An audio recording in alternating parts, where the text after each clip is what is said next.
तो ये आरोपियों की जो फुटेज है एक्सक्लूसिव वॉइस ऑफ पानीपत पर आप देख रहे हैं। और ये चारों आरोपी हैं 25 लाख की लूट के बाद फाइनेंसर की हत्या कर दी थी। तो आज एसपी पानीपत ने प्रेस कॉन्फ्रेंस की है। उस प्रेस कॉन्फ्रेंस में भी आपको लिए चलेंगे, सीधी तस्वीरें वो भी दिखाएंगे। लेकिन उससे पहले आपको बता दें कि ये चारों आरोपी हैं, युवा हैं और इन चारों ने अपराध किया था, लूट के बाद हत्या की थी और उसी के जो आरोपी पकड़े गए हैं।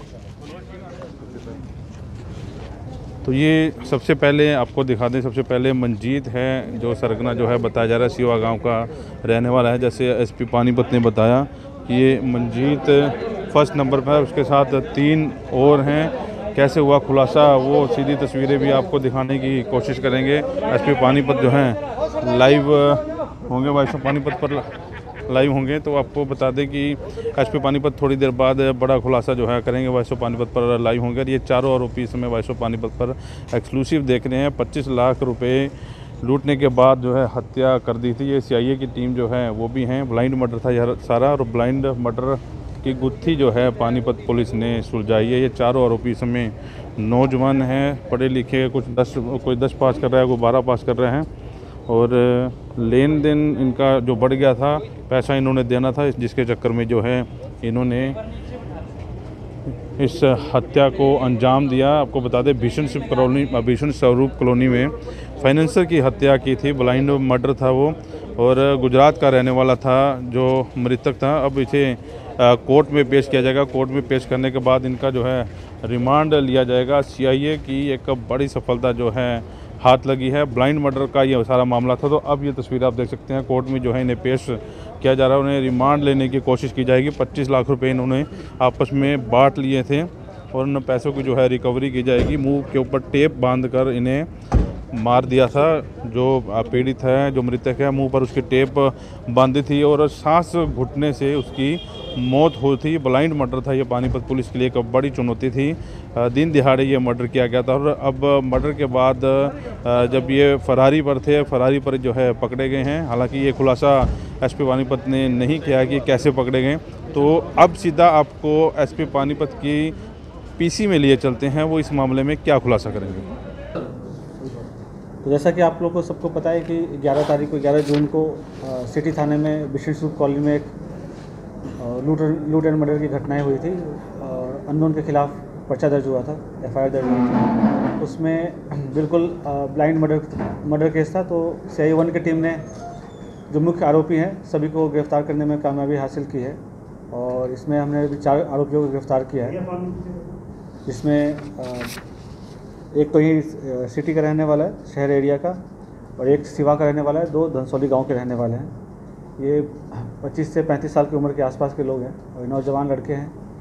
और जैसा कि आप लोगों को पता ही है, सीसीटीवी कैमराज में आया था, उससे हमें आइडेंटिफाई करने में थोड़ी सहायता मिली। तो इन्होंने बताया कि इन्हें पता था कि वो फाइनेंस का काम करता है, तो वहाँ पे काफ़ी सारे पैसे लगे रहते हैं।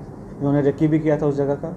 वहाँ पास के एक होटल में वो कमरा लेके काफ़ी दिन से रह भी रहे थे और 1-2 दिन पहले उनके गए भी थे, फ़ोन से संपर्क में थे। उनको पता था कि उस दिन पैसे आए हुए हैं, तो पैसे आए हुए हैं तो वो गए वहाँ पे और उन्होंने करीब 25 लाख की लूट उन्होंने बताई है कि 25 लाख की लूट की है।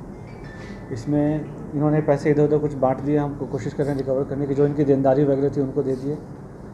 और इसमें और भी जो लोग होंगे जिनकी संलिप्तता पाई जाएगी तो उसको हम उसे गिरफ्तार करेंगे। बाकी अभी रिमांड पे लेंगे उसको, मजिस्ट्रेट साहब के सामने हम पेश कर रहे हैं। अभी तक इन्फॉर्मेशन आई नहीं है कि कितने दिन की रिमांड मिली है। रिमांड पे हम पैसे ज़्यादा से ज़्यादा रिकवरी करने की कोशिश करेंगे। सर उस दिन कितने बंदे आए थे मारने के लिए? उस दिन अंदर तो 3 बंदे गए थे, बाहर एक बंदा रेकी कर, वो उनका बेसिकली इन्फॉर्मेशन दे रहा था कि सब ठीक है। बाहर से मतलब बाहर वो खड़ा होकर सुरक्षा दे रहा था उनको इन्फॉर्मेशन दे। जो विक्टिम जो है वो गुजरात का रहने वाला है। वो यहाँ पे काम करता था, ठीक है, लोगों के साथ पार्टनरशिप में काम करता था या अकेले, वो सब जांच का विषय है। और फिलहाल क्रिमिनल रिकॉर्ड तो एक बार पूछताछ कर लेंगे, वो आ जाएंगे, उसके बाद पूछताछ करेंगे। आ रहा था कि कहीं इसमें हवाला का पैसा भी इन्वॉल्व है, क्योंकि वहाँ से जो गुजराती आते हैं व्यापारी, वो अपना पैसा वहाँ जमा करा के इससे पैसे यहाँ पे आके ले लेते हैं ताकि ट्रैवल उनका सेफ हो जाए। इस पर तो अभी मैं कोई टिप्पणी नहीं करना चाहूँगा, क्योंकि अभी हमारा जांच का विषय था नहीं। पहले तो जो मर्डर हुआ उसमें जो एक्यूज्ड इन्वॉल्व थे, पहले हमने उनको गिरफ्तार किया। बाकी ये देखेंगे पैसे कहाँ से आए हैं, क्या आए हैं, उसमें वो जो उपयुक्त एजेंसीज हैं ईडी या आईटी इनकम टैक्स को अकॉर्डिंगली हम उसको सूचित करेंगे। इसके संपर्क में कैसे आए सर, या जैसे आप बता रहे हो कि भाई इन्होंने रेकी की और इनको पता था कि जैसे कि शहर में जो फाइनेंस के काम कर रहे होते हैं सबको पता होता है, तो इनको पता था कि यहाँ पे फाइनेंस का काम है, यहाँ पे पैसा मोटा पैसा एक बार में मिल सकता है, और लोग छोटे कम समय में ज़्यादा अमीर बनने की ख्वाहिश थी इनकी। और कुछ लोग की देनदारी, इनमें से जो मेन जो मंजीत और दीपक इन्होंने जो मेन षड्यंत्र रचा था, तो मंजीत की काफ़ी देनदारी थी गाँव में, तो वहाँ पे लोग ऑनलाइन गेम वगैरह खेलते, कंपनियों से पैसा वगैरह लगाया था, तो उसमें काफ़ी नुकसान हुआ था। सर ये मारा कैसे बताएं? हाँ, उसको क्या कहते हैं, टेप से बांध के, टेप से जो पता चला है अभी तक, बाकी तो रिमांड के दौरान पता चलेगा कि टेप से उसके सर पे टेप से बांध दिया, हाथ पैर बांध दिया उसके, और उसको सफोकेशन से फिर उसको उसकी मौत हो सर तो गई। मोटिव मारना ही था या बिल्कुल मर्डर हुई है, और वो पैसे रिकवर हुए, तो इसमें और क्या चाहते हैं आप, क्या रिलीव हुए हैं, है ना? लूट के लिए आए लूट के लिए आए थे सिर्फ, वो कई बार डराने के लिए भी हो सकता है उसको नहीं, ऐसी कोई बात नहीं है, मर्डर हो गया है, और वो है कि पैसे लूट और मर्डर दोनों है, तो इसमें कोई किसी टाइप की और कोई गुंजाइश नहीं है। देखते हैं उनका वेपन क्या है क्या नहीं। जैसे कि अभी तक जो पोस्टमार्टम में आया वो सफोकेशन है, और जो इनकी डिस्क्लोजर है वो मैच कर रहा है पोस्टमार्टम से कि उन्होंने कोई वेपन से नहीं मारा उसे, कोई चोट, कोई फैटल चोट या कोई डेंजरस टू लाइफ चोट नहीं थी उसके ऊपर, और सफोकेशन का सही बांधा। मोटी सी जो टेप है वो अगर चारों तरफ लपेट दिया, उसके हाथ पैर बांध दे तो बंदा तो मरेगा ही। कोई ये बोले कि भाई तो लूट की घटना है, मर्डर नहीं है, और आप किसी को चारों तरफ लपेट दो टेप से, हाथ पैर बांध दो तो बंदा तो मरेगा ही, मर्डर ही इंटेंशन है, और क्या है। आपस में कितने रुपए बांटे थे? बताया अभी तो देखो 4 लोग हैं, और कहाँ कहाँ दिए, कितने पैसे दिए हैं उसे देखेंगे लोग। अभी फरारी काट रहे थे तो कुछ पैसे उनके वहाँ भी वो दिए हैं, किसी को रुकने के लिए दिए, किसी को कुछ के लिए दिए। सारी चीज़ें हमारी टीम लगी हुई है, कोशिश करेंगे मैक्सिमम पैसे कोई रिकवर करें। पार्टनर भी इन्वॉल्वमेंट पाई गई जिनके साथ ये करता था? जैसे कि मैंने बताया कि अभी हमारा सारा फोकस था एक्यूज़ को पकड़ने में, तो एक्यूज़ को हमने पकड़ लिया, ठीक है, जो मेन एक्यूज़ है। उसके बाद बाकी सारी चीज़ें और भी जो इससे इंसिडेंटल जो होंगी वो सारी चीज़ों पे जांच होगी, कौन इसके पार्टनर थे, कहाँ से पैसे आए, क्या चीज़ के पैसे थे, सारे विषयों पे जांच होगी इसकी। मेन सर्कल सर इसमें ये मंजीत और दीपक ही हैं। हाँ, मेन थे, और इनके साथ 2 बंदे इन्वॉल्व थे, जो बेसिकली स्टार्टिंग में मंजीत को ही सबसे ज़्यादा वो थी कि चूँकि देनदारी थी तो उसने ही षड्यंत्र रचा। फिर इसने सितेंद्र और सुमित जो धनसौली गाँव के, इनको मिलाया इसमें, और इनको बोला कि आपको मतलब जो अप्रोप्रिएट कमीशन मिलेगा, अप्रोप्रिएट पैसा मिलेगा, या हम इस तरह का वारदात करते हैं। तो उन्होंने उनको ये प्लान उनको जच गई, और फिर उन्होंने इसको वारदात को पूरा अंजाम दिया। सर चारों के नाम बता देंगे जितना। एक दीपक उर्फ, प्रेस नोट आपको सर्कुलेट कर देंगे 2 मिनट के, है ना। हाँ, दीपक उर्फ दीपू है वाधवाराम कॉलोनी का, मंजीत उर्फ मोनू है सिवा गांव का, सितेंद्र उर्फ मोहित और सुमित उर्फ मोनू, ये दोनों धनसौली गांव के हैं। ठीक है सर इसके अलावा जो आज हुआ है जब बिशनपुर कॉलोनी में, उसका क्या रिपोर्ट निकला जी, क्यों कर रहा है कि देखेंगे यार। अब तो जैसे कि उसको बड़ी मुश्किल से काबू किया है ना, वो पुलिस ने बहादुरी दिखाई, और वहाँ पे कुछ जान माल के बिना हानि के हुए उसे काबू करने में हमें सफलता प्राप्त मिली है। बाकी उसकी पूछताछ से करेंगे। थोड़ी उसकी मेंटल स्थिति उसमें ठीक नहीं लग रही थी, तो अभी ज़्यादा डीप इंट्रोगेशन नहीं किया, और कुछ और भी चीज़ें चल रही थी, लॉ एंड ऑर्डर सिचुएशन था। तो अभी देखते हैं शाम तक शराब के उसको नशे में था? ये हम कैसे बता दें जब तक मेडिकल की रिपोर्ट ना आ जाए, है ना, क्या चीज़ के नशे में। पिस्टल अवैध थी सर इसकी अपनी लाइसेंस से? अभी तक तो लग रहा है कि इसके शायद इसके भाई की थी, बट वो भी चीज़ें वेरीफाई करेंगे कि किसकी थी। जब प्रारंभिक पूछताछ में उसने बताया कि उसके भाई की थी। मामला दर्ज कर लिया?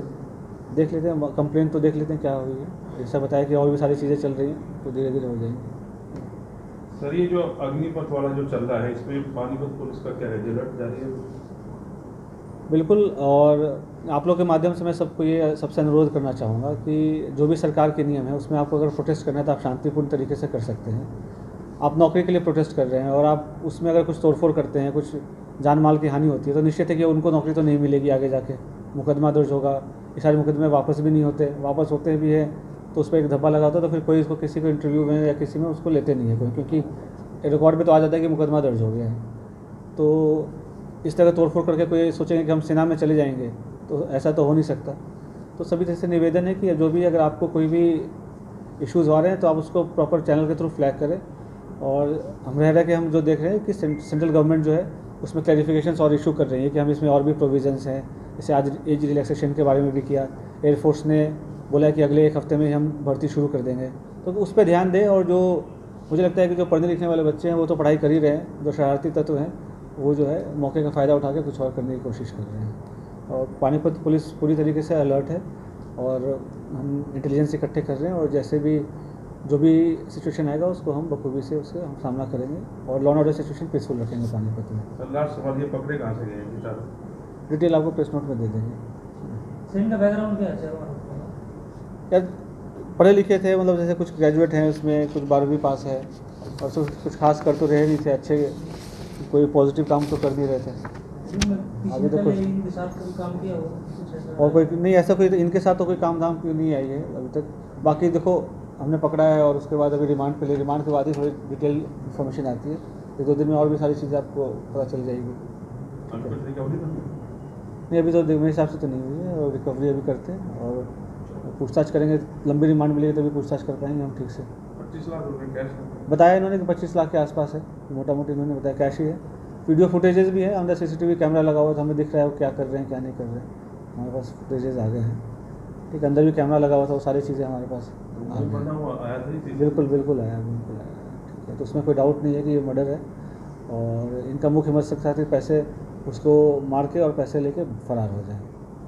तो आरोपियों को कोर्ट में पेश कर दिया गया है। 4 दिन के पुलिस रिमांड पर लिया गया है। इन 4 दिनों के रिमांड के दौरान पुलिस पता करने की कोशिश करेगी कि 25 लाख रुपए कहाँ कहाँ इन्होंने बांटे हैं और इनको कैसे पता लगा कि ये 25 लाख रुपए लेकर जा रहा है। हालांकि इस सारे मामले में रेकी की गई थी, रेकी के दौरान ये सारा मामला हुआ था। कुछ ही मिनट में लूट भी हो गई थी और उसकी हत्या भी कर दी गई थी। CCTV फुटेज में ये सारा मामला उस समय कवर हो गया था। जो अंदर CCTV फुटेज थी उसमें भी आरोपियों की फ़ोटो जो थी वो कैद हो गया। तो फिलहाल 4 दिन के पुलिस रिमांड पर इन सभी को भेजा गया है। रिमांड के दौरान 25 लाख रुपए कहाँ कहाँ इन्होंने फूँके वो भी पता लगाया जाएगा और कहाँ कहाँ इनकी फरारी रही, किन किन के पास ये लोग रुके, वो सारी जाँच जो है पुलिस करेगी। वॉइस ऑफ पानीपत के लिए प्रदीप अंजाल के साथ कुलवंत सिंह।